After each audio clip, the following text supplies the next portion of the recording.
Ok, bueno, mis hermanos, mis hermanas, muy buenas noches. Arrancamos eh, nuestra sesión ya número 3, la sesión número 3 de esta primera parte del panorama del Antiguo Testamento. Si recordamos un poquito lo que fue la semana pasada, estuvimos viendo lo que se conoce como los libros del Pentateuco. Penta, ya habíamos dicho, significa cinco y teucos significa rollos. Entonces es un término que se indica para decir los primeros cinco libros de la Biblia, Pentateuco. Pero que con el tiempo el pueblo de Israel le terminó denominando Torah a esos cinco primeros libros de la Biblia. Torah es una palabra de origen hebreo que significa la instrucción o la enseñanza, pero con el tiempo ellos lo comenzaron a utilizar como la ley. Entonces dijimos que si hablamos de los primeros cinco libros de la Biblia, o si hablamos de el Pentateuco, hablamos de la Torá o hablamos de la ley, nos estamos refiriendo a los mismos libros que es Génesis, Éxodo, Levítico, Números y Deuteronomio. Y este último, el quinto, el Deuteronomio, tiene lo que se conoce como el Shema, que es una palabra de origen hebreo que significa escucha, ¿verdad? Escucha, Shema Israel, escucha, oh Israel. Eh, y lo que estos versículos dicen de Deuteronomio capítulo 6, versículos del 4 en adelante, es lo que se conoce, lo veíamos la semana pasada, como el credo del Pentateuco, o sea, el corazón, la médula, la parte más fundamental de la enseñanza de esos primeros cinco libros. Y dice así estos versículos: Escucha, oh Israel, el Señor es nuestro Dios, el Señor es uno. Amarás al Señor tu Dios con todo tu corazón, con toda tu alma y con toda tu fuerza. Estas palabras que yo te mando hoy estarán sobre tu corazón, las enseñarás diligentemente a tus hijos y hablarás de ellas cuando te sientes en tu casa y cuando andes por el camino, cuando te acuestes y cuando te levantes. Este núcleo, el Señor es uno y amarás al Señor con todo tu corazón, con toda tu alma y con toda tu fuerza, es el resumen de la fe que los israelitas recibieron de parte de Dios. Que Dios es uno, que fuera de Él no hay ninguno otro, que no hay ningún otro camino. Hagamos ciertas peticiones o hagamos ciertos ritos para que nos intercedan por nosotros ante Dios. Eso no existe en el mundo de la Biblia, sino que el mundo de la Biblia dice todo se dirige hacia el Dios verdadero, hacia el Dios que es creador. Y eso es lo que resume el Shema, el escucha a Israel. Entonces, a modo de repaso, la semana pasada entonces estuvimos viendo esos primeros cinco libros de la Biblia y el Shema es lo que nos tiene que quedar como el fundamento básico de ese credo del libro de Deuteronomio. Ahora bien, nosotros también estuvimos viendo cómo está agrupado el Antiguo Testamento. Como ya lo dije al principio, el Pentateuco es lo que se conoce como los primeros cinco libros de la Biblia. Y hoy vamos a hacer la primera parte de estos que están aquí marcaditos en amarillo, que se llama los libros históricos. Bueno, esta sección es una sección que, como les dije, la voy a partir en dos secciones porque es bastante larga y no lograríamos cubrir en una sola clase todos estos libros, o no, o por lo menos no de una forma un poquito detallada. Entonces hoy vamos a ver Josué, Jueces, Ruth y Primera y Segunda de Samuel. Esos son los que hoy vamos a ver. Josué, Jueces, Ruth y Primera y Segunda de Samuel. Así es que entremos primero al libro de Josué, ¿ok? Entonces, cuando uno agarra y abre la Biblia, uno va a encontrar los primeros cinco libros que ya dijimos y el sexto libro es el libro de Josué. De acuerdo a la tradición hebrea, ellos consideraban que Josué era el escritor de este libro. Pero bueno, como ya hemos visto también en los libros del Pentateuco, la tradición hebrea le solía asignar al personaje principal de cada libro la autoría del libro. Aunque vamos a ver que en este libro de Josué sucede como en los libros atribuidos a Moisés, que hay unas secciones donde viene narrada la muerte de este personaje principal, ¿verdad? Entonces ahí ya eso eran índices, perdón, indicadores que le iban dando a los estudiosos la clave para entender de que bueno, no es que esta persona hubiera escrito todo el libro en puño y letra, sino que a partir del liderazgo de esta persona se fue dando una primera base documental que se fue preservando con una tradición oral hasta que se terminó de poner en escrito.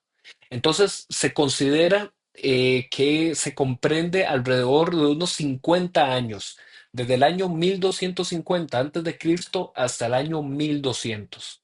La palabra Josué es un nombre que significa Dios es salvación o Yahvé es la salvación. Y lo interesante de Josué es que Josué es de esos pocos, solamente dos, ¿verdad? Nos enseña la Biblia, de judíos que estuvieron cautivos en Egipto, que sobrevivieron todos los 40 años de deambular en el desierto y que ahora estaría entrando a la tierra prometida. Así es que Josué es el nuevo líder que toma el protagonismo después de la muerte de Moisés. Entonces Moisés muere al final del Deuteronomio. Como lo vimos la semana pasada, Moisés se queda solamente viendo la tierra prometida, pero no ingresa a ella. Entonces es Josué el que toma ese liderazgo y el que se presenta como el sucesor de Moisés. Y finalmente, como les decía, este libro coloca como protagonista de la historia, sin embargo, hay teorías basadas en estudios críticos que sugieren que la forma actual de redacción final del libro de Josué se realizó en el siglo sexto antes de Cristo a partir de tradiciones orales y escritas del mismo Josué, pero ampliadas y reinterpretadas a la luz de otros textos como Deuteronomio. ¿Ok? Entonces sí, se considera que sí hubo una base, una primera tradición de Josué oral y escrita, pero se terminó de formalizar en un proceso más largo hasta el final. Bueno, eso es en cuanto al origen literario de este libro, pero ¿cuál es la historia que cuenta este libro? ¿Ah? ¿Cuál sería el contexto histórico de lo que el libro está narrando? Aquí comienza el concepto de la tierra prometida, Canaán como esa tierra de donde fluye leche y miel. Pero ¿qué es lo que está pasando con esa tierra prometida? De que esa tierra estaba ocupada por otros pueblos. El primer escollo, la primera frontera que ellos tienen que pasar es Jericó. Hay una historia muy, muy conocida en el capítulo 6 de Josué, donde ellos habían tenido algunas luchas con pueblos más pequeños, pero cuando llegaron a Jericó, estaba esta gran muralla que protegía la ciudad y ellos reciben de parte de Dios la instrucción de que no iban a vencer esa ciudad por medio de la fuerza militar, sino que le iban a vencer confiando en el poder de Dios. Y es ahí donde conocemos la historia, quizás algunos de ustedes la han visto en películas, donde por 6 días mandan al pueblo a dar vueltas alrededor de la muralla y al séptimo día se le dice al pueblo, griten para que el Señor manifieste su poder y las murallas cayeron, ¿verdad? Esa historia viene aquí. Eh, Después de que se da la entrada a Jericó, ya comienza toda la conquista de la zona oriental del Valle del Jordán y la totalidad del territorio de Canaán. La geografía de Israel es una geografía muy interesante. Es una franja alargada de territorio que en el centro va cruzada por un río largo, unos 100 kilómetros de longitud, tiene el famoso río Jordán. Entonces ellos dividían la tierra al este y al oeste del Jordán. Jericó estaba al este del Jordán, que es lo que en el día de hoy se conoce como Transjordania. Por eso se le dice así, Transjordania, es decir, pasando el Jordán. Jericó es Transjordania. Entonces eso fue lo primero que ellos conquistaron. Luego pasaron el Jordán y terminaron de conquistar lo que está a la izquierda o al oeste del Jordán. Las tribus comenzaron entonces a tomar la posesión de toda esta región en Palestina, construyeron un altar dedicado a Dios, volvieron a leer la ley del pacto recibida por Moisés y ahí se comienza a dar que ellos tenían que mostrarse separados, totalmente separados de las costumbres religiosas y de las costumbres culturales de los cananeos. Se le dice cananeos porque eran los pueblos que habitaban la zona de Canaán. ¿Por qué ellos no tenían que mezclarse cultural y religiosamente con los cananeos? Porque, ¿se acuerdan el Shema? Lo que leímos al principio. Escucha Israel, el Señor tu Dios es uno y amarás al Señor con todo tu corazón, con todas tus fuerzas y con toda tu mente. Si el Señor es uno y si ellos recibieron ese mandato de que el Señor es uno, ¿cómo van a entregarse a la idolatría? No pueden entregarse a la idolatría. Y como los pueblos cananeos estaban llenos de ídolos, pero principalmente se manifestaban dos ídolos, que era Baal y su esposa madre, Astarte. Esos eran los dos principales ídolos en Canaán. Entonces ellos reciben que ellos tienen que mantenerse puros y santos delante de Dios y que no tienen que mezclarse con los cananeos. Pero vamos a ver qué fue lo que pasó. Vamos a ver si efectivamente ellos se mantuvieron así de esa forma, así de puros. Si usted tiene su Biblia cerca, vamos a leer un par de secciones del libro de Josué que he seleccionado como secciones claves de este libro. Así es que vámonos a Josué capítulo 1 y yo voy a ver por aquí si puedo, eh, un segundito por aquí.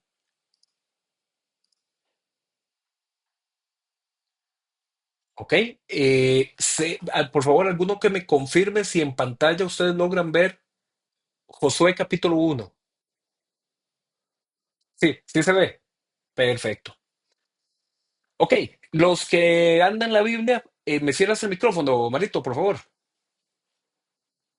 Los que anden su Biblia y puedan ahí leer, perfecto, si no continúan la lectura aquí que yo voy a ir haciendo. Voy a leer Josué capítulo 1, voy a leer del versículo 1 al 9.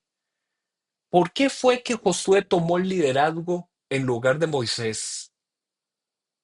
¿Por qué Josué sentía, imagínense, que él podía llegar a convertirse en el sucesor de un liderazgo tan fuerte como el de Moisés, que fue el que estuvo liderando la liberación en el Éxodo, que fue el que tuvo las 10 plagas para luchar contra el faraón, que fue el que guió al pueblo atravesando el Mar Rojo, que fue el que guió al pueblo en el desierto, el que recibió de parte de Dios la manifestación de los 10 mandamientos? O sea, ¿quién se anima a ponerse en los zapatos de Moisés? ¿Quién tiene semejante atrevimiento? Un hombre que recibe de Dios lo que vamos a leer aquí.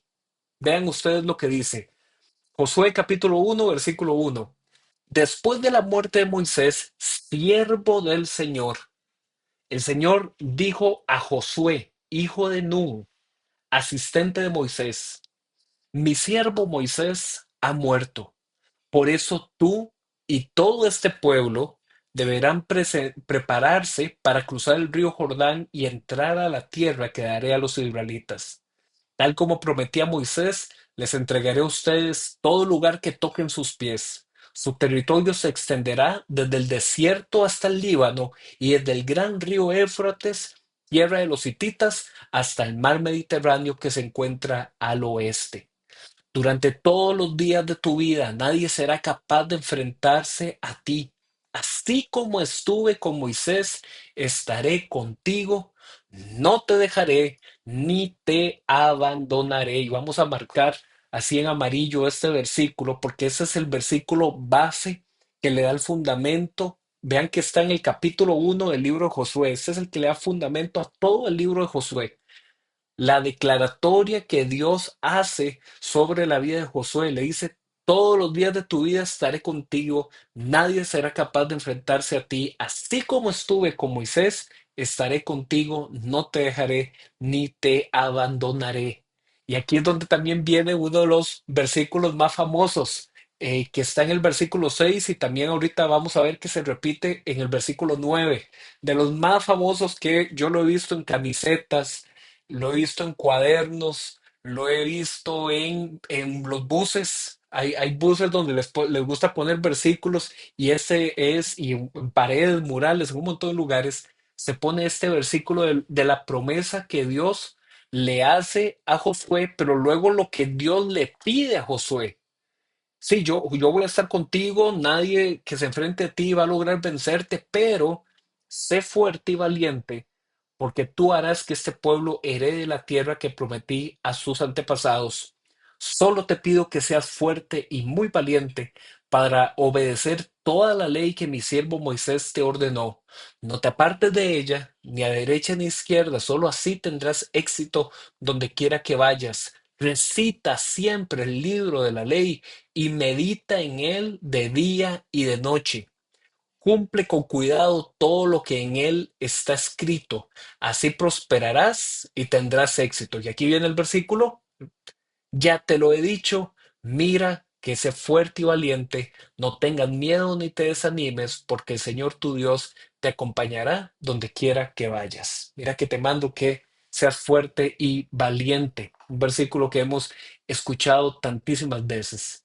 Mis hermanos, este versículo es la promesa que Dios le da a Josué para decirle, Josué, usted va ahora a liderar este pueblo en la conquista. eh, que se va a tener sobre la tierra de Canaán.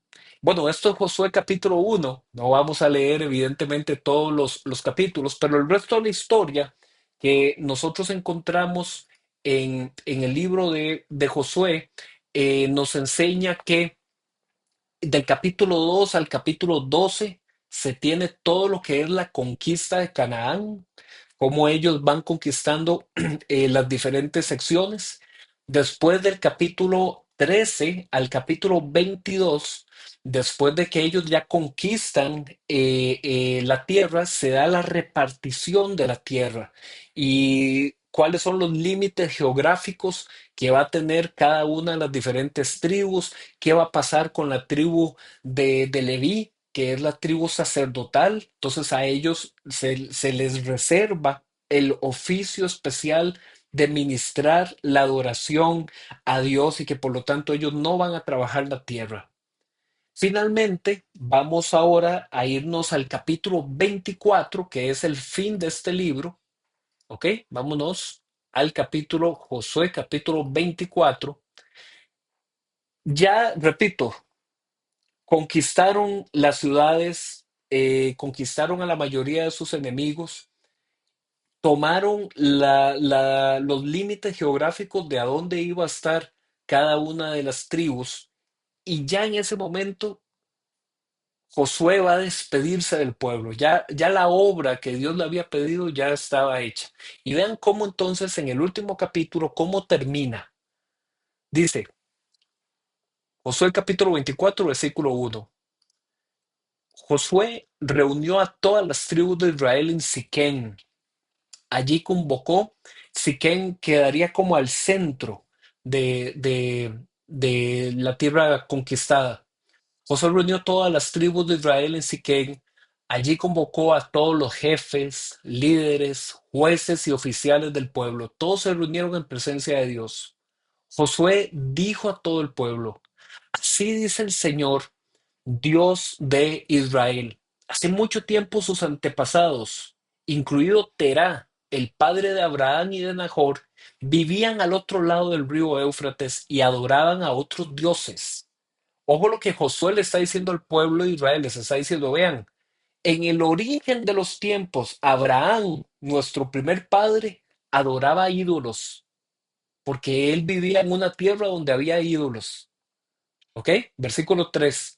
Pero yo tomé de ese lugar a Abraham, antepasado de ustedes, lo conduje por toda la tierra de Canaán y le di una descendencia numerosa.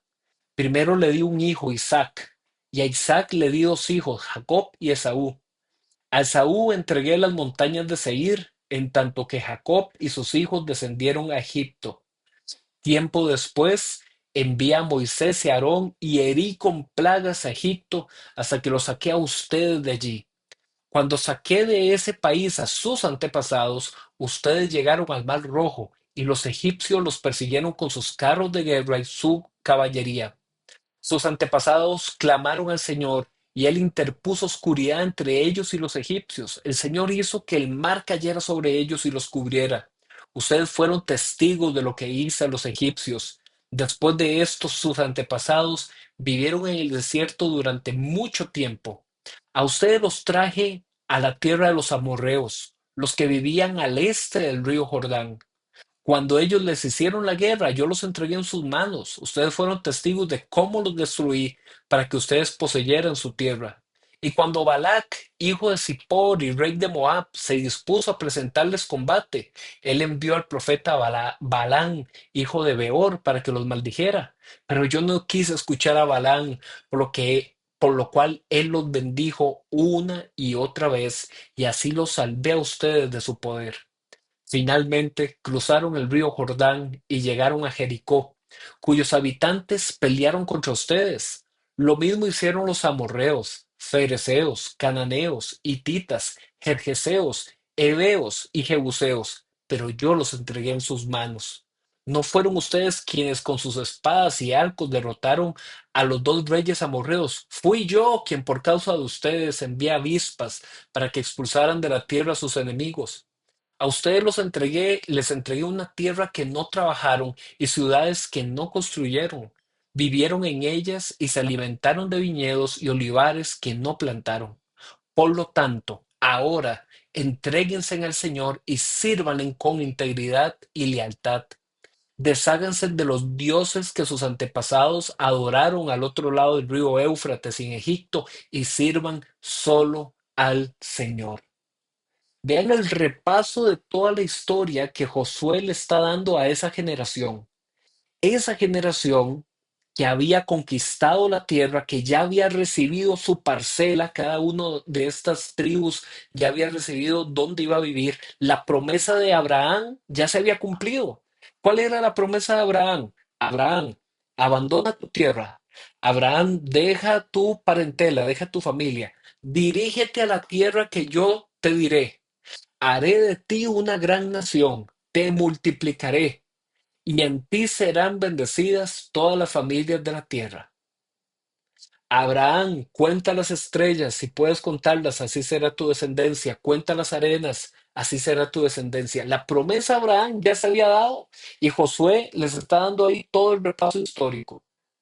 Pero les dice en el versículo 15, pero si les parece mal servir al Señor, o sea, después de todo ese repaso histórico de todas las bondades y el poder que Dios ha manifestado a favor de ellos, les dice en el versículo 15, si con todo esto, ¿verdad? Si les parece mal servir al Señor, elijan ustedes mismos a quienes van a servir.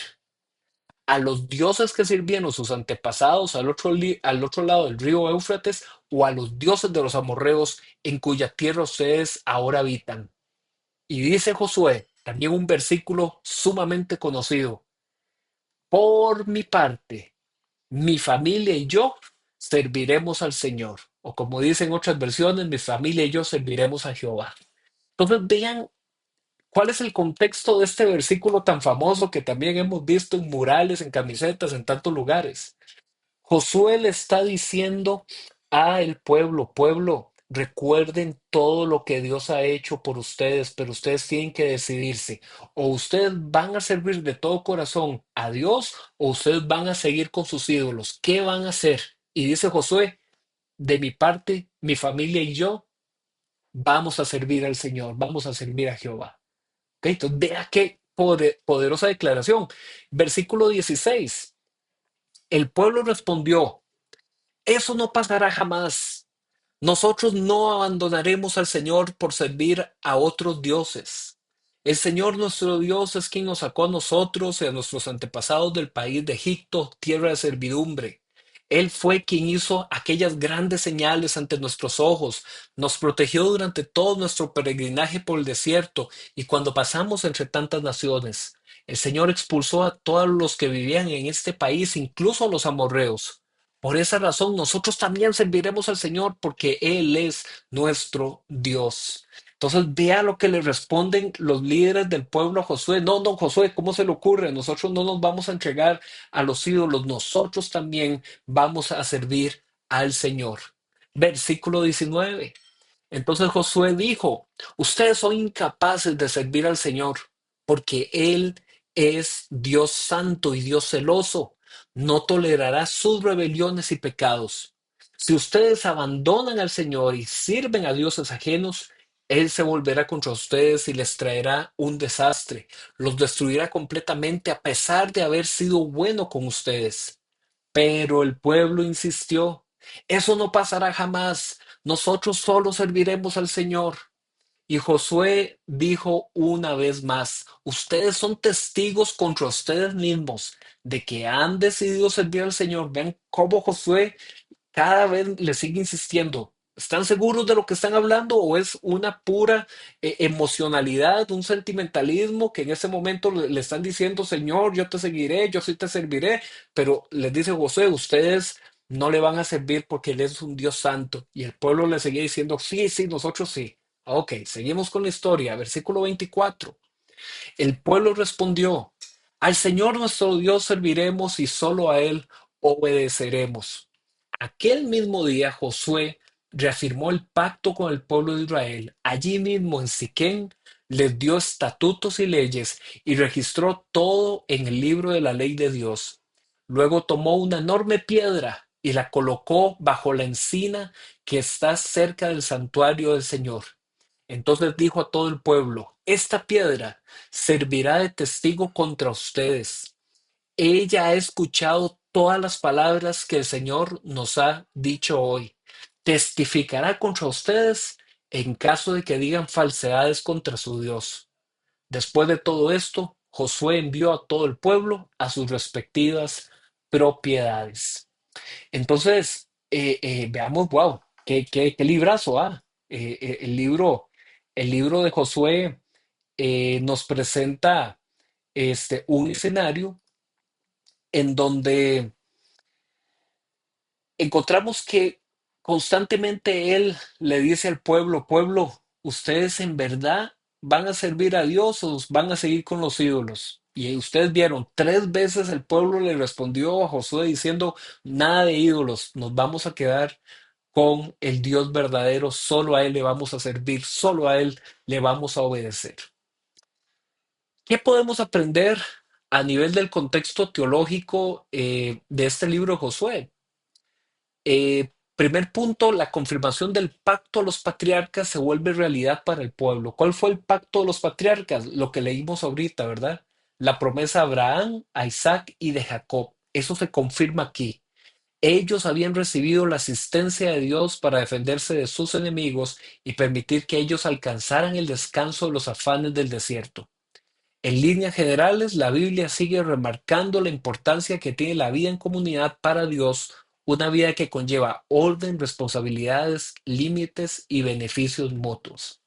Hasta aquí el libro termina dejándonos, si la Biblia terminara ahí, dejándonos a nosotros la impresión de que ese pueblo se consagró a Dios, ¿verdad? Esa es la impresión que nos deja, de que ese pueblo se entregó por completo a Dios. Pero vamos a brincar al siguiente libro de la Biblia, que es el libro de Jueces. ¿Ok? Entonces ya repasamos el libro de Josué, ya vimos que bajo el liderazgo de Josué, que recibió la promesa de Dios, se conquistó la tierra de Canaán, se repartió la tierra, él les hizo una vez más confirmar el pacto que Dios les había dado y el pueblo dijo, sí, vamos a obedecer. Ah, ok, muy bonito. Vamos a ver qué va a pasar en el libro de jueces.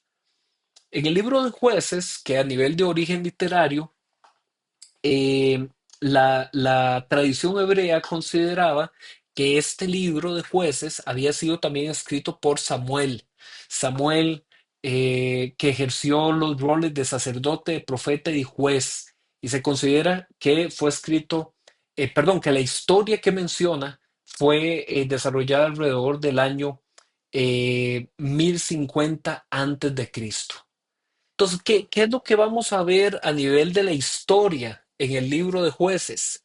Que, bueno, una vez que los israelitas habían entrado a la tierra, ya habían distribuido toda la región de Canaán, ¿qué creen que pasó? Comenzaron a adoptar las costumbres de esa región y comenzaron a cohabitar con los pueblos de la zona mediante tratados de no agresión mutua. Se los dejo ahí de tarea.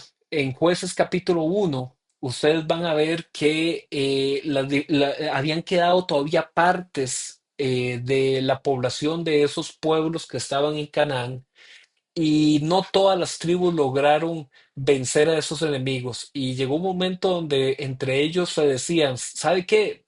Vea, nosotros vamos a vivir, vaya viva usted en aquella parte y si nos vemos, no nos agredamos, no nos hagamos daño, cohabitemos. Y entonces en Jueces capítulo 1 nos encontramos esa realidad de que ellos comenzaron entonces a darse cuenta de que podían coexistir y no cumplieron entonces las órdenes de que ellos no tenían que mezclarse con esos otros pueblos. Encontramos entonces en jueces que ellos sí dejaron la coexistencia con esos otros pueblos y que con el paso del tiempo comenzaron a adquirir las costumbres de esa región. Al principio del libro de jueces todavía vemos a Josué activo dirigiéndose al pueblo, dándole como las mismas instrucciones de lo que leímos al final de Josué. Josué los reúne, les recuerda el pacto de Dios, la ley de Dios, les hace todo el énfasis en no mezclarse en alianzas con los cananeos ni preservar las estatuillas, ¿verdad? Los ídolos de sus dioses. Los líderes de las tribus respondieron favorablemente ante Josué, dando testimonio público de que solo iban a servir en obediencia a Dios y no a los ídolos de otros pueblos. Sin embargo, después de la muerte de Josué, y de los líderes que juraron lealtad a Dios, la próxima generación de israelitas que habían nacido en Canaán y que no fueron testigos ni del éxodo, ni de cómo Dios los protegió para entrar a la tierra prometida, se rebelaron en contra de la ley de Dios y adoraron a los ídolos cananeos Baal y Astarot. Baal era considerado un ídolo masculino y Astarot era un ídolo femenino, de tal forma que se consideraba que Astarot era tanto la madre de Baal como también la esposa de Baal. Tenía ese doble rol de ser la reina madre, pero también ser la consorte de Baal o la esposa amante de Baal. Esos dos ídolos eran los más adorados por los cananeos y los judíos israelitas de esa época comenzaron a también tener a esos ídolos como parte de su adoración. ¿Qué hizo Dios? ¿Qué pasó? Dios permitió entonces que los enemigos de Israel vencieran, que sus tierras fueran asaltadas, que sufrieran opresión. Pero a pesar de eso, ¿verdad? Por la fidelidad de Dios a sus promesas y por su misericordia, entonces, ¿por qué el libro se llama Jueces? Porque entonces Dios, para que el pueblo no fuera totalmente extinguido, asignaba su poder a líderes temporales conocidos como los jueces, para que esos líderes, ¿verdad?, temporales defendieran al pueblo judío y así se arrepintieran de su idolatría. Pero cada vez que estos líderes temporales morían, el pueblo recaía en las prácticas religiosas de los cananeos. Y este libro nos cuenta una historia de alrededor de unos 150 años, entre el año 1200 al año 1050 antes de Cristo. Y la historia que nos cuenta es de unos 12 jueces que intentaron corregir el estilo de vida de los israelitas, pero la anarquía y la inmoralidad parecían dominar. Vamos a leer una porción muy importante del libro de los jueces. Vamos a irnos a Jueces capítulo 2. Yo lo voy a proyectar. Si usted tiene su Biblia y lo quiere leer, no hay ningún problema. Jueces capítulo eh, 2. Bueno, como pueden ver aquí en Jueces capítulo 1, dice el titulito: Israel continúa su lucha contra los cananeos. Y nada más voy a bajar el último versículo de este capítulo para que ustedes vean lo que dice.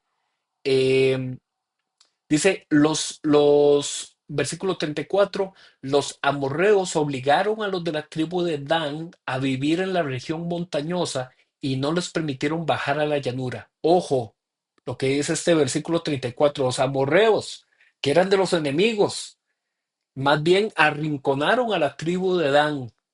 Versículo 35: los amorreos también estaban decididos a permanecer en el monte Jerez de Ayalón y de Salbín, pero cuando se acrecentó el poder de la tribu de José, los amorreos también fueron sometidos a trabajos forzados, pero ahí se quedaron a vivir.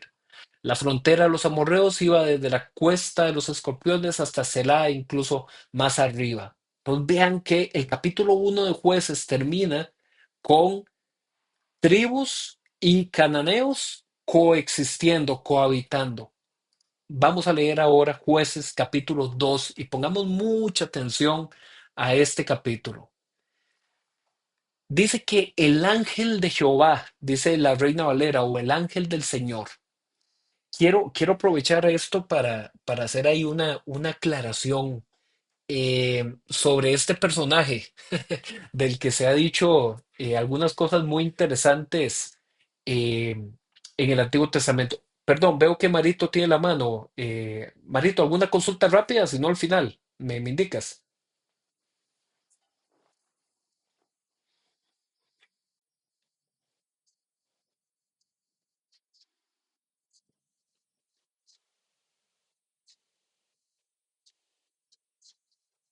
Correcto, ellos tenían, por así decirlo, la misión de defender al pueblo y que el pueblo volviera a su pureza del culto solo a Dios y que se alejaran de los ídolos.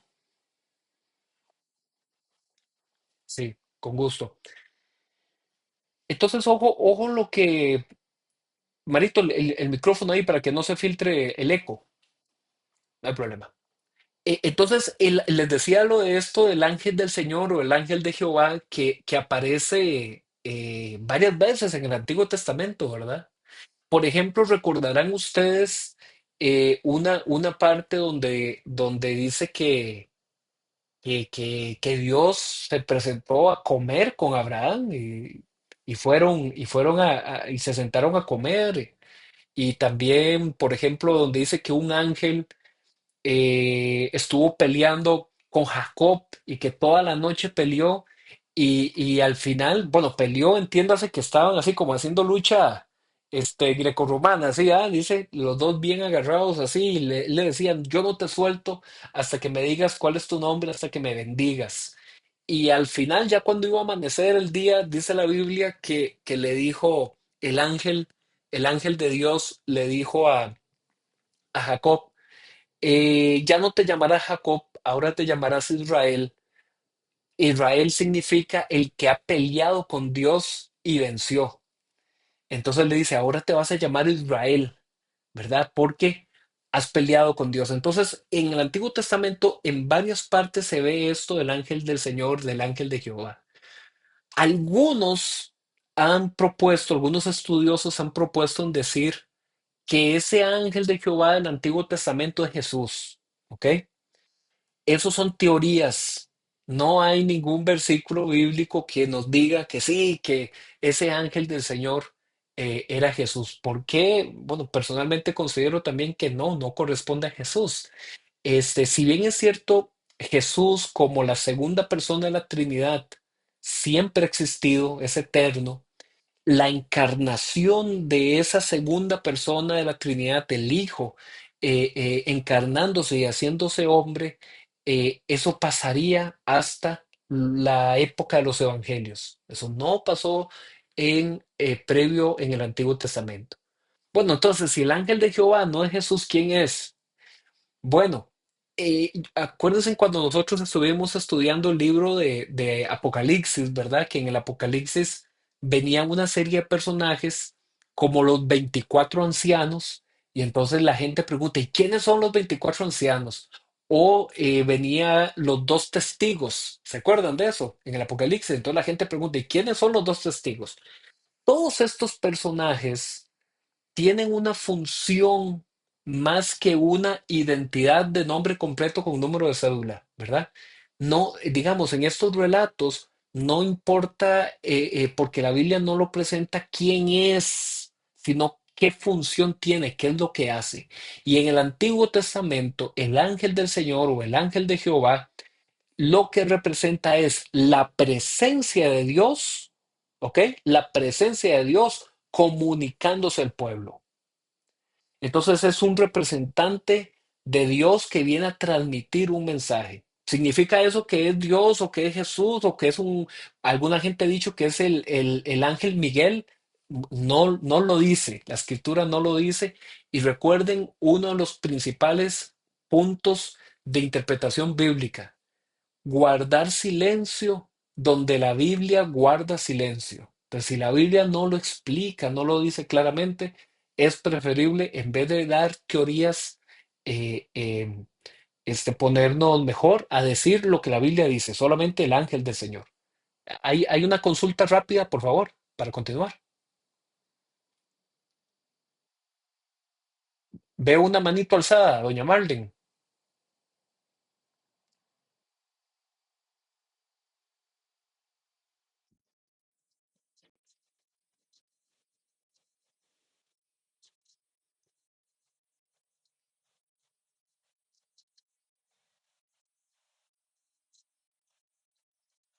Correcto, correcto, los 12 jueces. Con todo gusto, con todo gusto. Ok, seguimos por aquí. Entonces, ojo, pongámosle mucha atención a lo que el ángel les va a decir en Jueces capítulo 2 y lo que va a pasar. Ok, dice, el ángel del Señor subió de Gilgal a Boquín y dijo, eh, si ustedes se leen el capítulo 1 van a ver que esos lugares eran algunos lugares fronterizos donde habían estado luchando. Ok, entonces él llegó ahí y les dijo, yo los saqué a ustedes de Egipto y los hice entrar en la tierra que juré dar a sus antepasados. Dije, nunca quebrantaré mi pacto con ustedes. Ustedes, por su parte, no harán ningún pacto con la gente de esta tierra, sino que derribarán sus altares. Pero me han desobedecido. ¿Por qué han actuado así? Pues quiero que sepan que yo no expulsaré de la presencia de ustedes a esa gente. Ellos les harán la vida imposible y sus dioses les serán una trampa. Vea qué increíble lo que el ángel del Señor les está comunicando de parte de Dios a este pueblo. Les está diciendo, vean, ustedes tenían que ser fieles, pero por cuanto no son fieles, no voy a expulsar a este pueblo de los amorreos que quedó aquí y los cananeos que quedaron aquí, no los voy a expulsar. ¿Y saben qué? Les harán la vida imposible y sus dioses, sus ídolos, les van a hacer una trampa a ustedes. Versículo 4. Cuando el ángel del Señor habló así a todos los israelitas, el pueblo lloró a gritos. Por eso llamaron aquel lugar Boquín. Y si no, ven que aquí a la par de esta palabra Boquín hay un rotulito, dice en hebreo Boquín significa los que lloran. ¿Ok? Por eso llamaron a aquel lugar Boquín, los que lloran. Y allí ofrecieron sacrificios al Señor. Entonces Boquín, el ángel del Señor en Boquín, se pusieron a llorar por escuchar el mensaje que venía de parte de Dios. de que por ellos su infidelidad, ese pueblo cananeo no iba a ser expulsado. Ahora, ojo lo que dice ahí, versículo 6. Cuando Josué despidió al pueblo, ¿se acuerdan ustedes cómo terminó el libro de Josué? Lo leímos ahorita. El libro de Josué terminó en que Josué les dijo, ustedes o les sirven y le obedecen a Dios o a los ídolos. Y el pueblo dijo tres veces, no, no, a Dios, a Dios.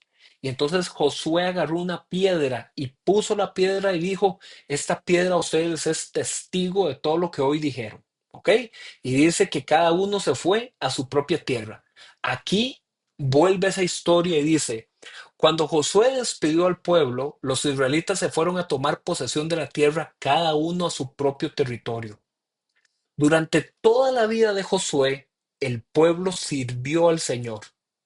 Así sucedió también durante el tiempo en que estuvieron al frente de Israel los jefes que habían compartido liderazgo con Josué y que habían visto todas las grandes obras que el Señor había hecho por Israel.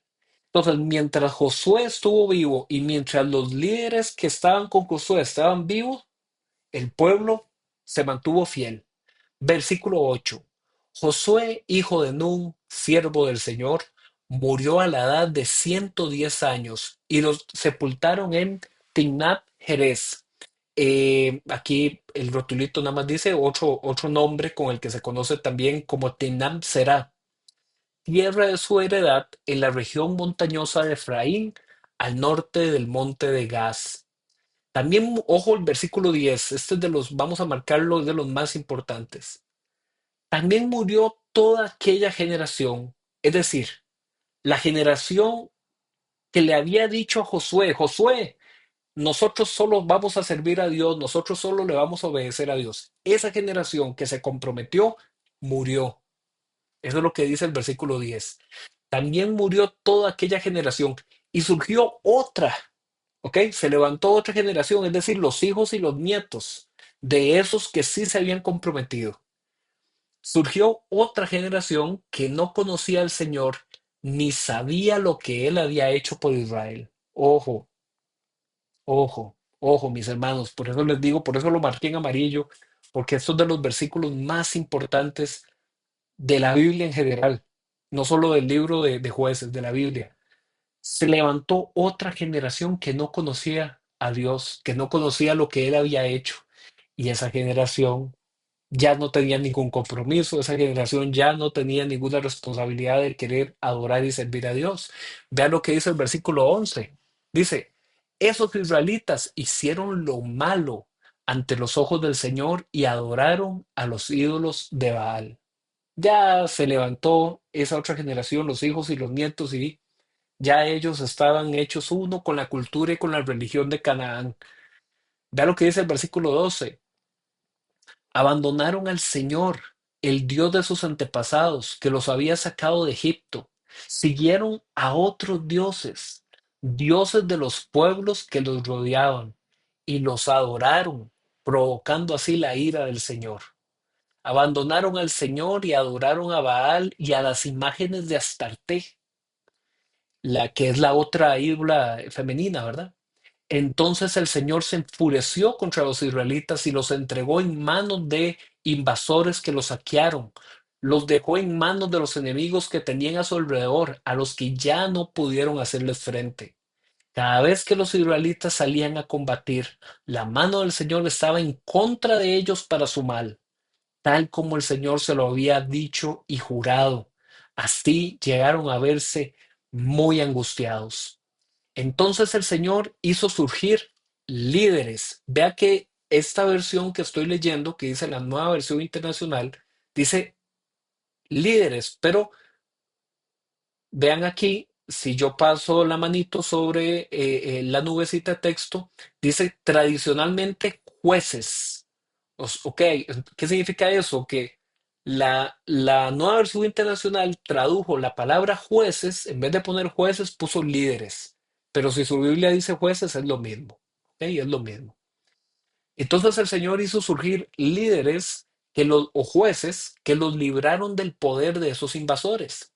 Sin embargo, tampoco escucharon a esos líderes, sino que se prostituyeron al entregarse a otros dioses y adorarlos.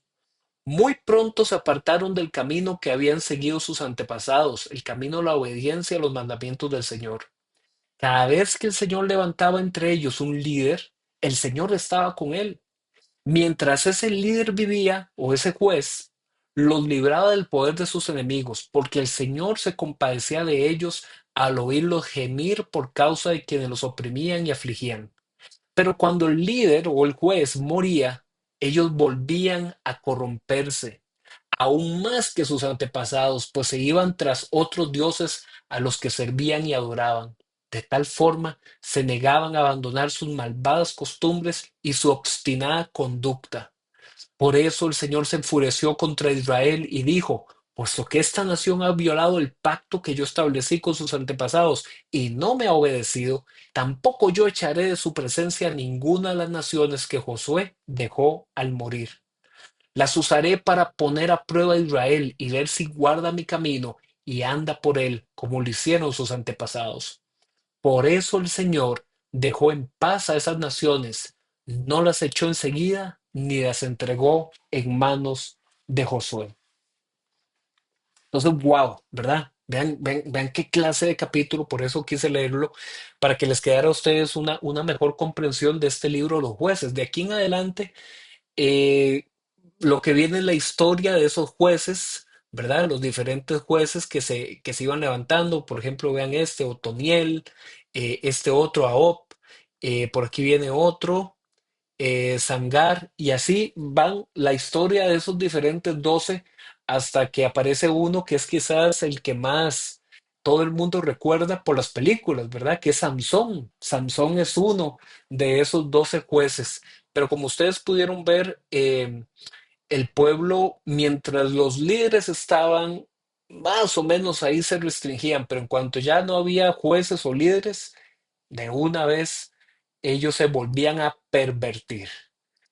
Y tan solo quisiera dejar en su mente, si no nos pasa a nosotros así, porque nosotros leemos muchas veces esto y decimos, qué bárbaros ellos, ¿verdad? ¿Cómo se apartaron de Dios? Qué fácil, qué vulnerables eran. Hermanos, hermanas, muchas veces nosotros somos así de que, bueno, no está el líder, entonces, bueno, hagamos y deshagamos.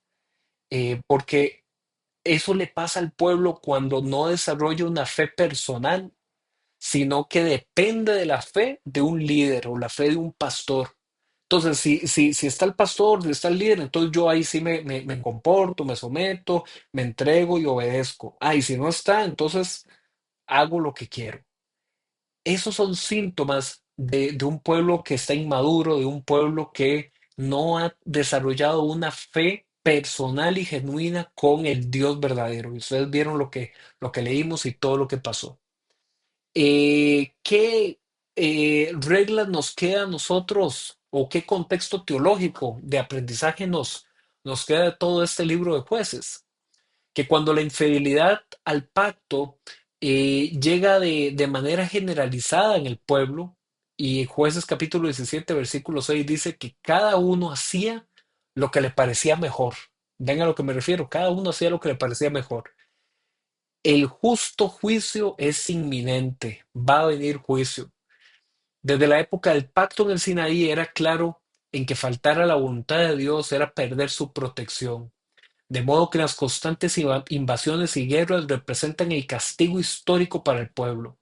Pero a pesar de eso, Dios en su misericordia otorga al pueblo una nueva oportunidad manifestada en el liderazgo de cada juez para defender a la nación. Con ello Dios se muestra fiel a sus promesas y al pacto con los patriarcas. Eh, Hay un par de consultitas rápidas. Adelante, Cristina.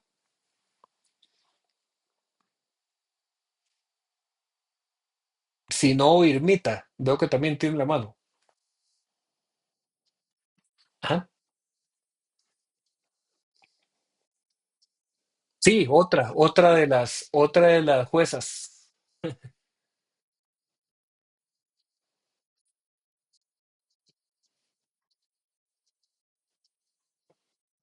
Yo ahí después les voy a mandar la otra semana el nombre de los 12 jueces eh, para que los tengan. Sí, adelante. Sí, adelante.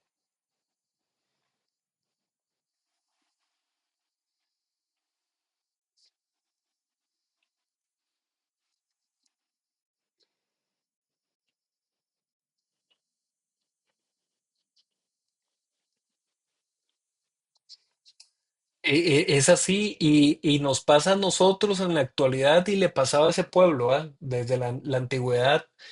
Y como les dije hace un rato, también cada uno de nosotros examínese y que cada uno de nosotros agarre para su saco, como se dice popularmente, de que yo tengo que desarrollar una fe personal, una fe que dependa de Dios, no de que si me están viendo o no me están viendo, ¿verdad?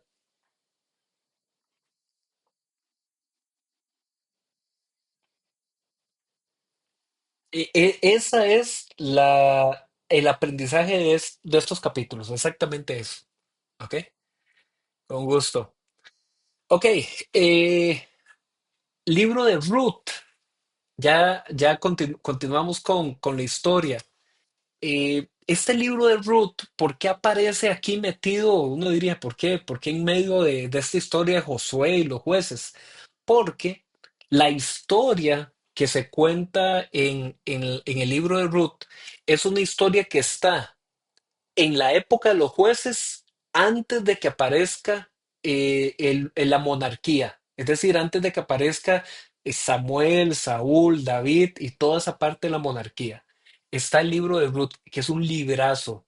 Yo les dejo esa tarea, si ustedes no lo han leído o lo han leído hace mucho tiempo, vuelvan a leer. Es un librito corto de 4 capítulos, pero es un librazo, es una historia muy bonita que ahorita vamos a ver algunas secciones importantes.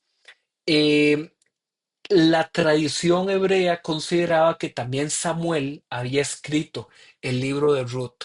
Pero volvemos a lo mismo. Usted agarra y lee los 4 capítulos de Ruth y en ningún lugar dice quién lo escribió. Por eso es que se suele considerar que es un libro de autor anónimo. Pero los hebreos, los judíos consideraban que Samuel lo había terminado de escribir.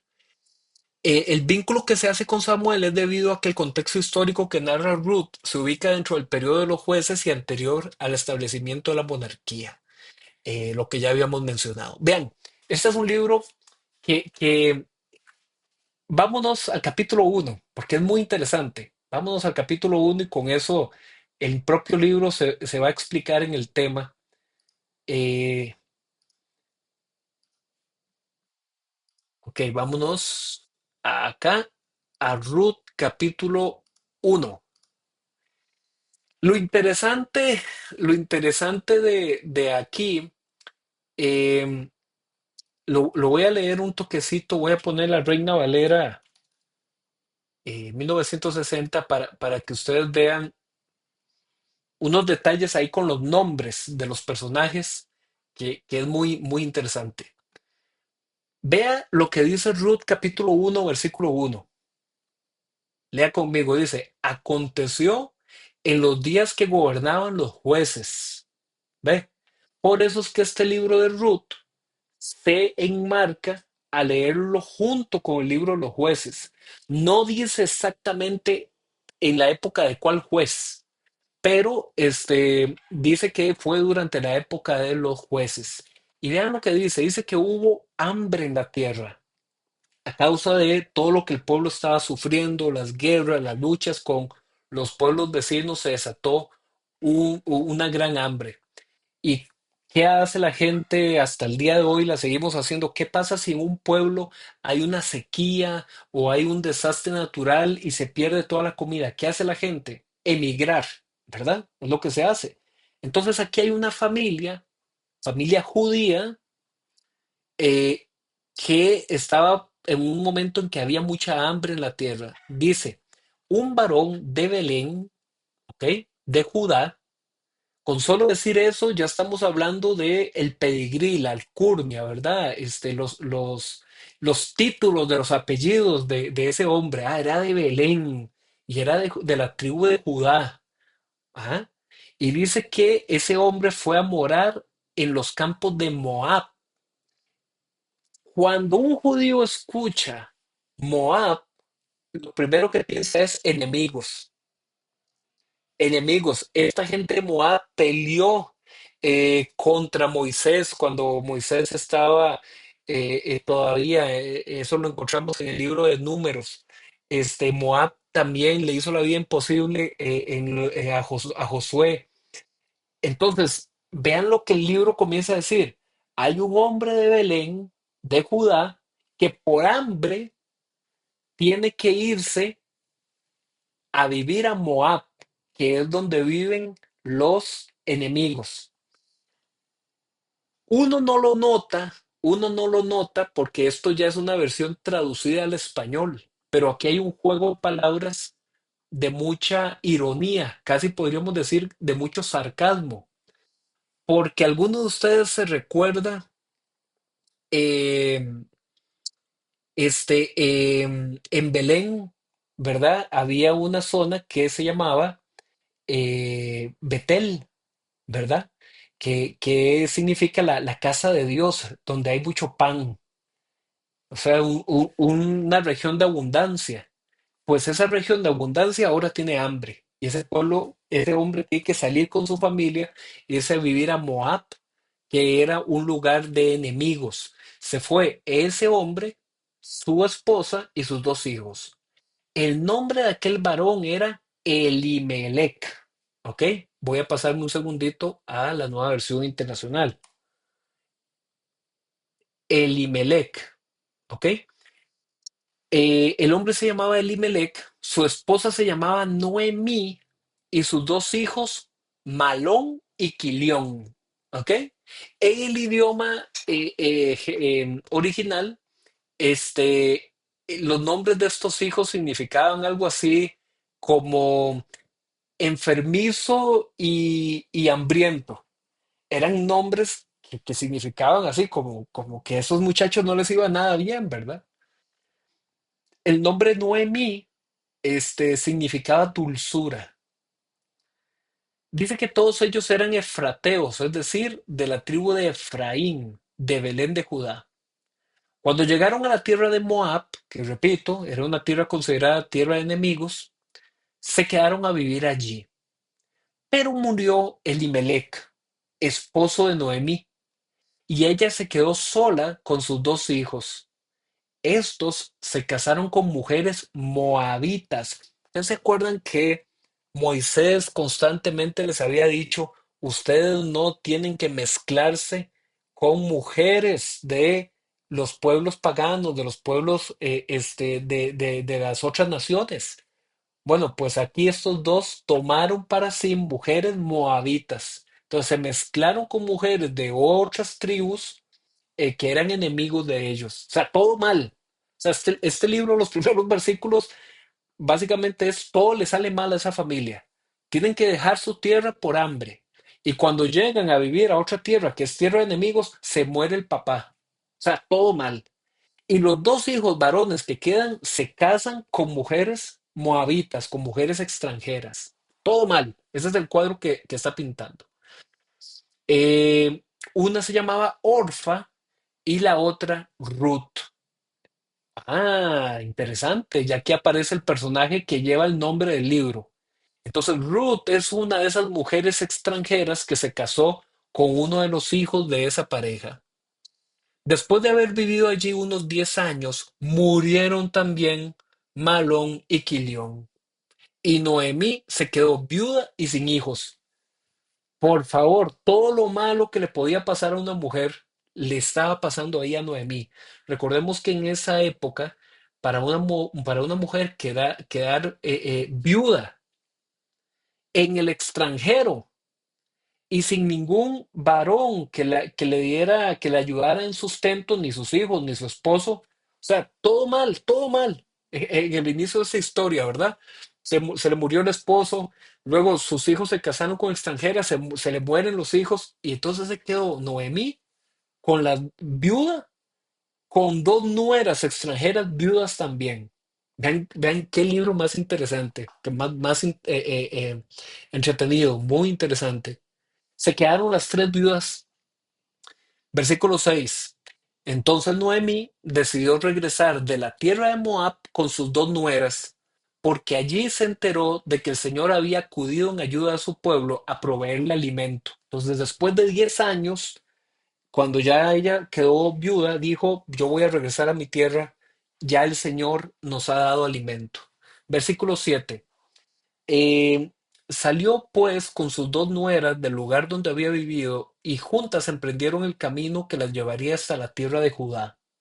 Entonces Noemí dijo a sus dos nueras, miren, vuelva cada una a la casa de su madre, que el Señor las trate a ustedes con el mismo amor y lealtad que ustedes han mostrado con los que murieron y conmigo. Que el Señor les conceda hallar seguridad en un nuevo hogar al lado de un nuevo esposo. Entonces Noemí les dice, vean muchachas, vean, ustedes son mis nueras, pero nos vamos a ir a una tierra donde vamos a ser viudas. No, no tenemos ningún amparo, no tenemos nada. Mejor ustedes devuélvanse a la casa de su familia y ojalá que puedan conseguir un nuevo esposo. Eso les dijo Noemí. Luego las besó, pero ellas, deshechas en llanto, exclamaron, no, nosotras volveremos contigo a tu pueblo. Versículo 11. Vuelvan a su casa, hijas mías, insistió Noemí. ¿Para qué se van a ir conmigo? ¿Acaso voy a tener más hijos que pudieran casarse con ustedes? Vuelvan a su casa, hijas mías, váyanse. Yo soy demasiado vieja para volver a casarme. Aun si abrigara esa esperanza y esta misma noche me casara y llegara a tener hijos, los esperarían ustedes hasta que crecieran y por ello se quedarían sin casarse. No, hijas mías, mi amargura es mayor que la de ustedes. La mano del Señor se ha levantado contra mí. En esa época, ellas lo que creían era eso. Noemí lo que les decía es, vean, no se queden conmigo porque yo no les puedo ofrecer nada. No tengo más hijos, no puedo volverme a casar, no voy a tener más hijos, no tengo nada que darles. Devuélvanse a sus casas, ¿verdad? Versículo 14. Una vez más alzaron la voz deshechas en llanto. Luego Orfa, que era una de las nueras, se despidió de su suegra con un beso, pero Ruth se aferró a ella. Vea, eran dos nueras y una, digamos, entró en razón, Orfa, y le dijo a Ruth, sí, está bien, se despidió, le dio un beso y hasta luego. Pero Ruth, la otra nuera, le dijo, se aferró, me quedo contigo. Versículo 15. Mira, dijo Noemí, tu cuñada se vuelve a su pueblo y a sus dioses. Vean qué impresionante. No solamente era volver a la cultura de donde venían, sino volver al culto de esos ídolos. Y le dice Noemí a Ruth, vuélvete con ella. Versículo 16. Pero Ruth respondió, no insistas. Y este versículo lo vamos a marcar, que es el versículo más importante de todo este libro. Ruth respondió, no insistas en que te abandone o en que me separe de ti, porque iré a donde tú vayas y viviré donde tú vivas. Tu pueblo será mi pueblo y tu Dios será mi Dios. Ah, la declaración de Ruth es la más importante acá en este versículo. Noemí, que era la suegra, le dice a sus dos nueras, váyanse a sus familias y váyanse con sus dioses. Una se fue y la otra, Ruth, le dice, yo no me voy, yo me quedo contigo. Tu pueblo, ¿cuál es tu pueblo? Israel. Tu pueblo será mi pueblo, le dice la extranjera, y tu Dios será mi Dios. Sí, Marito, rápidamente.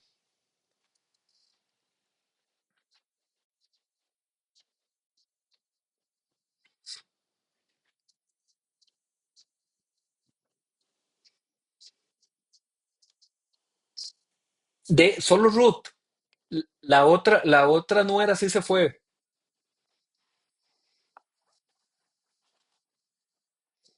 Ujú. Ok, seguimos muy bien. Eh, voy a brincarme el capítulo 4. Ahí está el eco para que pueda cerrar el micrófono, porque se mete el eco. Gracias. Eh, No, no, no, por tiempo ahí no les voy a contar toda la historia, pero aparece un personaje, Boz, así con B-O-O-Z. Y de ahí, le leo aquí nada más rápidamente este versículo 1. Ellas regresaron, Noemí y Ruth, y se dieron cuenta de que tenían un pariente lejano. Ve lo que dice este versículo. Noemí tenía por parte de su esposo un pariente que se llamaba Boz. Era un hombre rico e influyente de la familia de Elimelech. Entonces, perdón, Noemí se da cuenta que mira por allá hay un pariente lejano de mi esposo muerto. Y uno dirá, qué con eso? Los judíos tenían como parte de la ley que ellos habían recibido de Moisés, era de que las nueras no debían, y las cuñadas sobre todo, no debían quedar desamparadas, sino que si moría el varón sin haber dejado descendencia, podía aparecer un familiar que la tomara como esposa y el hijo de esa relación del nuevo familiar iba a ser contado como si fuera hijo del primer esposo que se había muerto y que no había dejado descendencia.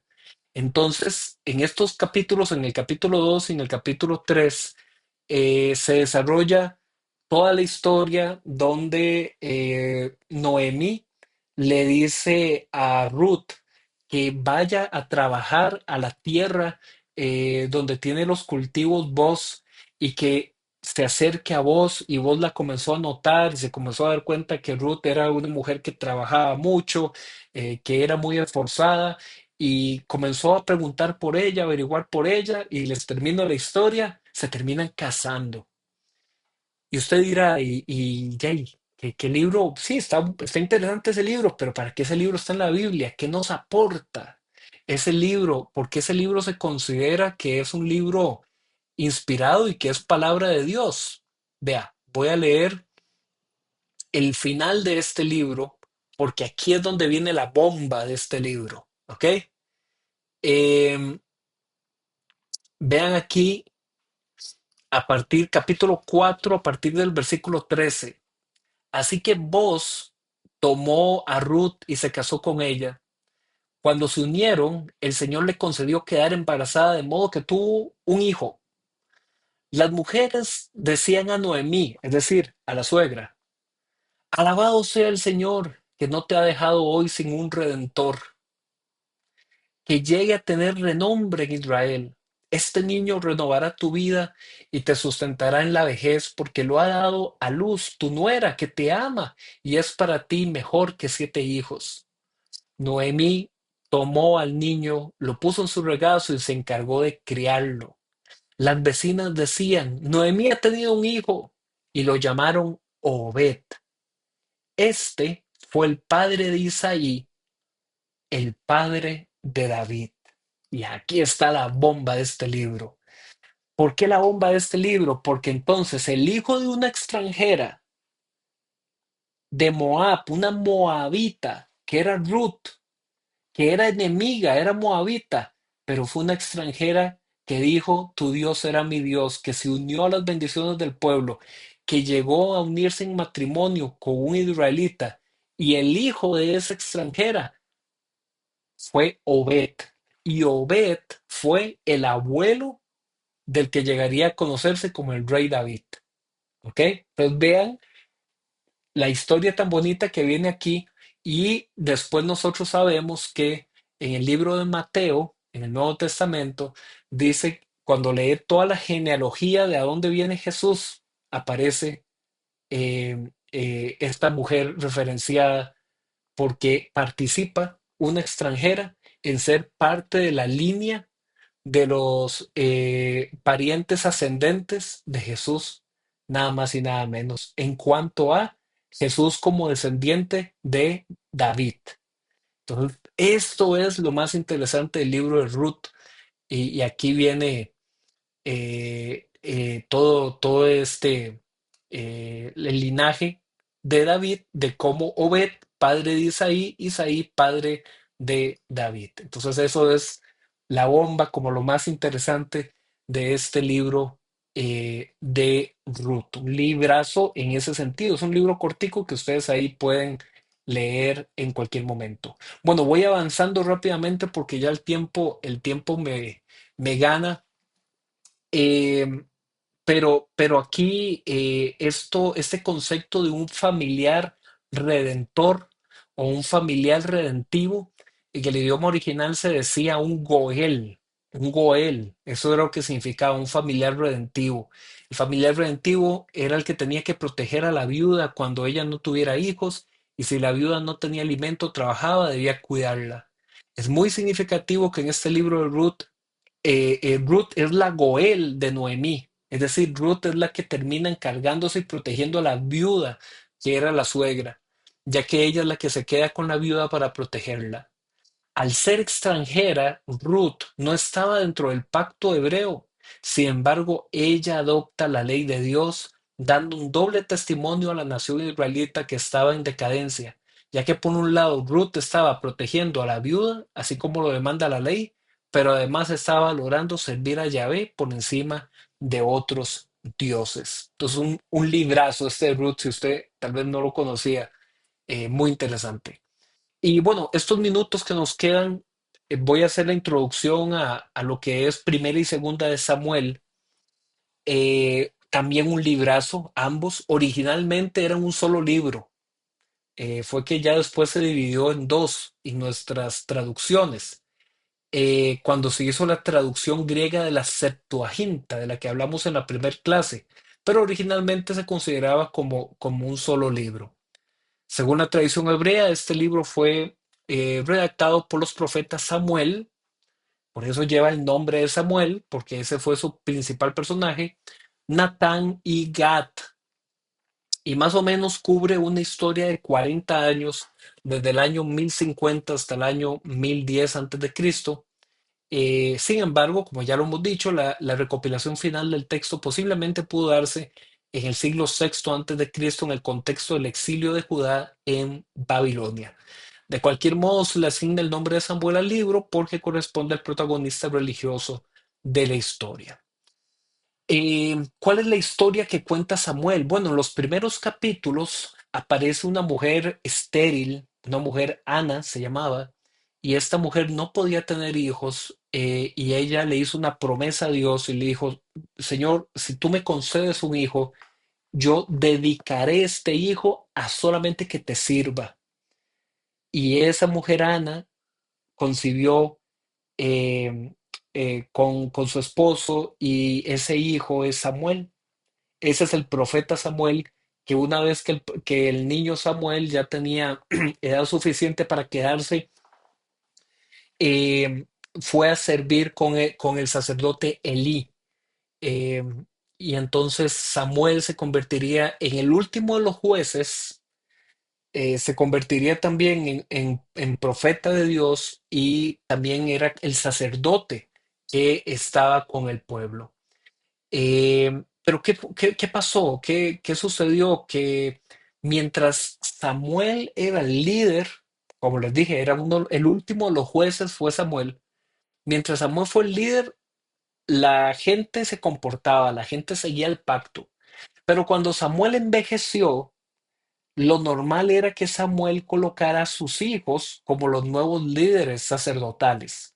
Y lo que estaba pasando era que los hijos de Samuel eran corruptos, tomaban mujeres que no les correspondía, tomaban alimentos de los sacerdotes, de los sacrificios y demás, eran muy corruptos.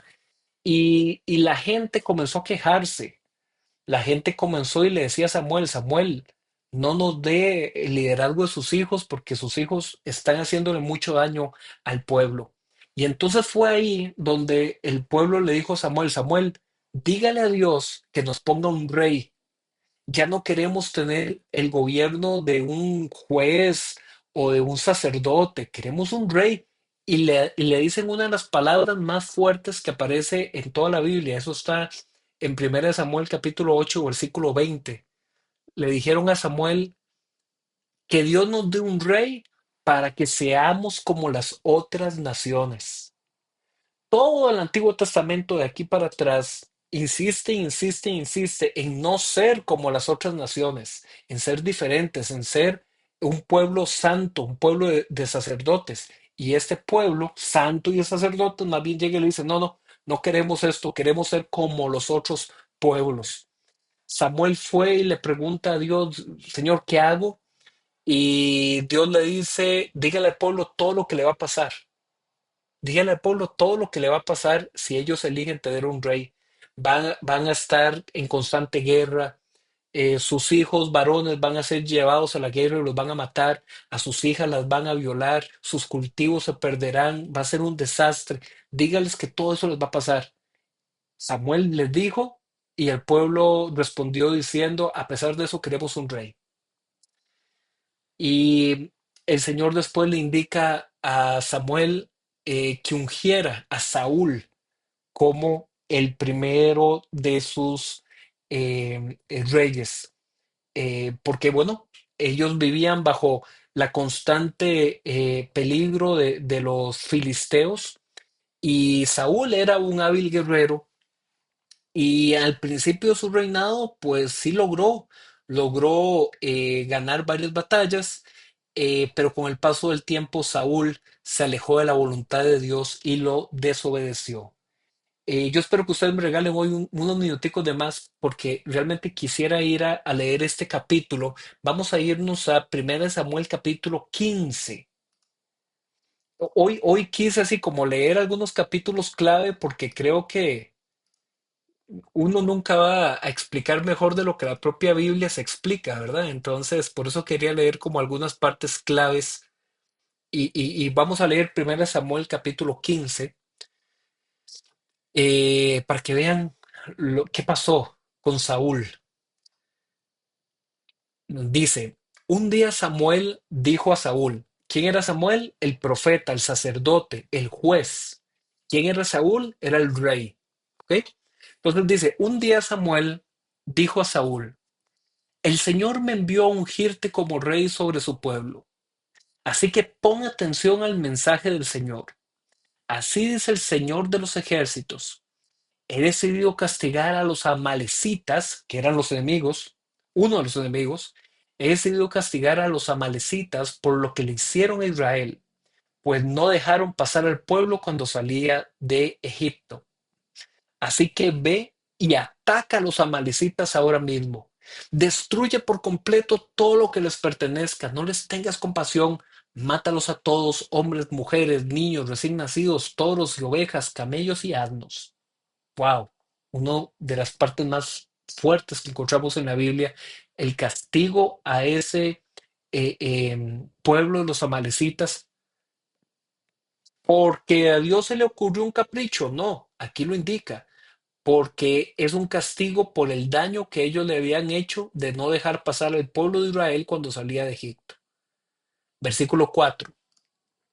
Saúl reunió al ejército y pasó revista en Telayín. Eran 200.000 soldados de infantería, más 10.000 soldados de Judá. Luego se dirigió a la ciudad de Amalek y tendió una emboscada en el barranco. Los kenitas se apartaron de los amalecitas, pues Saúl les dijo, váyanse de aquí, salgan y apártense de los amalecitas. Ustedes fueron bondadosos con todos los israelitas cuando ellos salieron de Egipto, así que no quiero destruirlos a ustedes junto con ellos. Saúl atacó a los amalecitas desde Javilá hasta Sur, que está cerca de la frontera de Egipto. Agag, rey de Amalek, lo capturó vivo, pero a todos los habitantes los mató a filo de espada.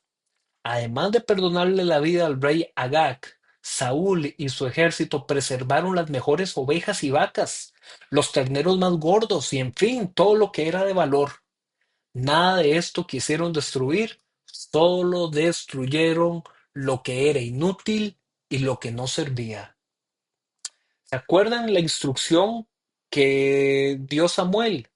Destruyan todo, no dejen nada, toda la ciudad la tienen que destruir. ¿Y cuál fue la actitud de Samuel? No mato al rey, no voy a matar ahí a mi contacto político, no voy a matar al rey de ese otro pueblo. Y número dos, me dejo para mí. las mejores ovejas, las mejores vacas y todo lo que yo considero aquí de valor, todo lo que me sirve. Vea qué mesa más bonita, vea qué silla más bonita, vea qué tienda de campaña más bonita, tráiganla para mi reino. Samuel desobedeció a Dios por la codicia de lo que él estaba viendo. Versículo 10. La palabra del Señor vino a Samuel. Lamento haber hecho rey a Saúl, pues se ha apartado de mí y no ha llevado a cabo mis instrucciones. Tanto se alteró Samuel que pasó la noche clamando al Señor. Por la mañana, muy temprano, se levantó y fue a encontrarse con Saúl, pero dijeron, Saúl se fue a Carmel y allí se erigió un monumento. Luego dio una vuelta y continuó hasta Gilgal. Cuando Samuel llegó, Saúl dijo, que el Señor te bendiga, he cumplido las instrucciones del Señor. Vean qué bárbaro, ¿ah? Saúl más bien diciéndole a Samuel, Samuel, todo lo que Dios quería lo hice, he cumplido las instrucciones. Y entonces, ¿qué significan esos balidos de oveja que me parece oír? Le dijo Samuel. ¿Y cómo es que oigo mugidos de vaca? Saúl, si es cierto que usted cumplió todo lo que Dios mandó, porque es que estoy escuchando aquí animales que antes no estaban, ¿verdad? Versículo 15. Son las que nuestras tropas trajeron del país de Amalek, respondió Saúl. Dejaron con vida a las mejores ovejas y vacas para ofrecerlas al Señor tu Dios. Pero todo lo demás lo destruimos. Vea qué bárbaro Saúl, ¿eh? No, no, no, Samuel, no se enoje, si no fue que nos trajimos nuestros animalitos para ofrecerlos en sacrificio a Dios. No, no, no pasa nada, tranquilo. Basta, interrumpió Samuel. Voy a comunicarte lo que el Señor me dijo anoche. Te escucho, respondió Saúl. Entonces Samuel dijo, ¿no es cierto que aunque te creías poca cosa, has llegado a ser el jefe de las tribus de Israel? ¿No fue el Señor quien te ungió como rey de Israel y te envió a cumplir su misión? Él te dijo, ve y destruye a esos pecadores, los amalecitas, atácalos hasta acabar con ellos. ¿Por qué entonces no obedeciste al Señor? ¿Por qué echaste mano del botín e hiciste lo malo ante los ojos del Señor? Yo sí he obedecido al Señor, insistió Saúl. He cumplido la misión que él me encomendó. Traje prisionero a Gad, rey de Amalek, pero destruí a los amalecitas. Y del botín, los soldados tomaron ovejas y vacas destinadas al exterminio con el propósito de ofrecerlas en Gilgal al Señor tu Dios. Samuel respondió, ¿qué agrada más al Señor? ¿Que se le ofrezcan holocaustos y sacrificios o que se obedezca lo que él dice? Ay, ay, ay. Solo este versículo es, ¿verdad? Para otra prédica entera. Vea lo que dice. ¿Qué agrada más al Señor? ¿Que se le ofrezcan holocaustos y sacrificios o que se obedezca? El obedecer vale más que el sacrificio y prestar atención más que la grasa de los carneros. La rebeldía es tan grave como la adivinación y la arrogancia como el pecado de la idolatría. Y como tú has rechazado la palabra del Señor, Él te ha rechazado como rey. He pecado, admitió Saúl. He desobedecido la orden del Señor y tus instrucciones. Los soldados me intimidaron y les hice caso. Pero te ruego que perdones mi pecado y que regreses conmigo para que yo adore al Señor. No voy a regresar contigo, respondió Samuel.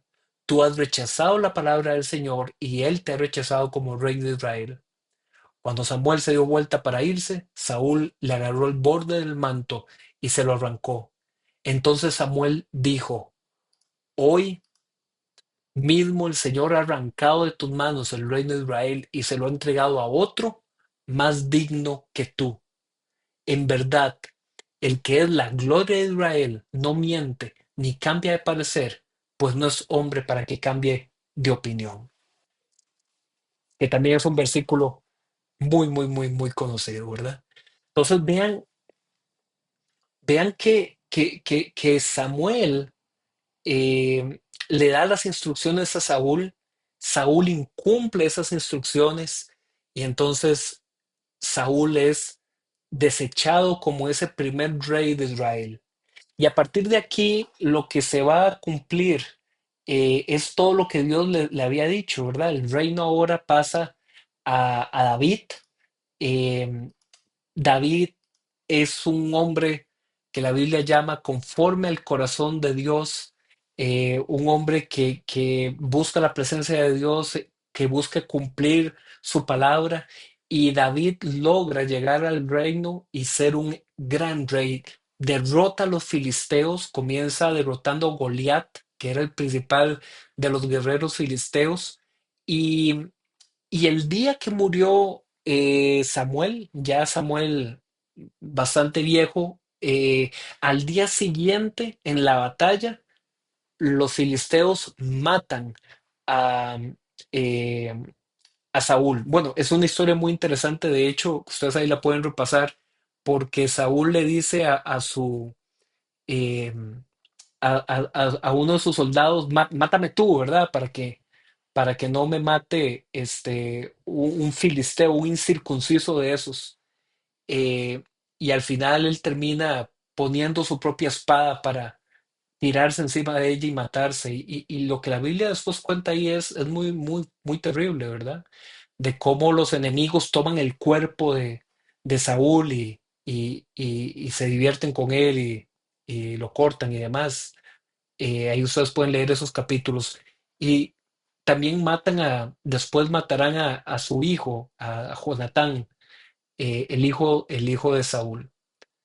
Eh, David se convierte en rey sobre Israel, primero sobre el reino del sur, y es un rey por 40 años. Los primeros 7 años, el reino del sur era el reino de David, y en el reino del norte habían colocado a un hijo de Saúl llamado Isboset. Pero después de 7 años en que ese reino estaba dividido, ya David se convierte en el rey por 33 años de todo el reino de Israel, e incluso eh, David logra recuperar toda la tierra, logra eliminar a todos los enemigos, pero David comete un error. Así como Saúl, David también comete un grave error, que es que David se pone a querer conquistar más tierras de la que realmente Dios le había prometido al pueblo. ¿Se acuerdan que hace un rato en Josué leímos que Dios le dijo a Josué: yo te daré la tierra desde este río hasta aquel río y desde este monte hasta aquel monte, y le da los límites geográficos? David quiere conquistar más allá de esos límites geográficos. Y en una de esas batallas, él manda a su ejército a pelear y él se queda en el palacio. Y quedándose él en el palacio, desde ahí ve a una mujer bañándose a lo lejos. Y él manda a preguntar: ¿y esa mujer quién es? Y le dicen: esa mujer es Betsabé, la esposa de Urías, uno de tus soldados. Y David dice: no, esa mujer yo la quiero. Y David manda entonces a traer a esa mujer para que esté con él en el palacio. Mientras su ejército y el esposo, Urías, el esposo de Bexabé, están luchando al frente de la batalla en favor de David. Escuchen ustedes. Cuando la mujer le dice, Bexabé le dice a David que estaba embarazada, entonces David manda a llamar a Urías, que estaba en la batalla, y le dice: mira, vení, descansada, ya has peleado mucho, ve a tu casa, come, bebe vino y duerme con tu mujer. David quería hacer pasar de que el embarazo de Bexabé era el embarazo de su esposo legítimo. Y, y Urías fue un hombre tan leal que él dijo: yo no puedo ir a disfrutar a mi casa, a comer, a tomar vino y a estar con mi esposa cuando mis compañeros están al frente de la batalla. Y Urías entonces no se fue con su esposa. David se enteró de eso y entonces le dio una carta a Urías y le dijo: lleve esta carta a la batalla. Y la carta lo que decía era: ponga a Urías al frente. Y pusieron a Urías al frente y lo mataron. David entonces mandó a que se trajera a Bexabé ya para que esa viuda viviera con él como una de sus mujeres. Y David pensó que todo estaba muy bonito, que todo le había salido muy bien. Y ya para terminar por hoy, vamos a leer este último capítulo que se encuentra en Segunda de Samuel capítulo 12. Y ya con este nos vamos por hoy. Segunda de Samuel, capítulo 12.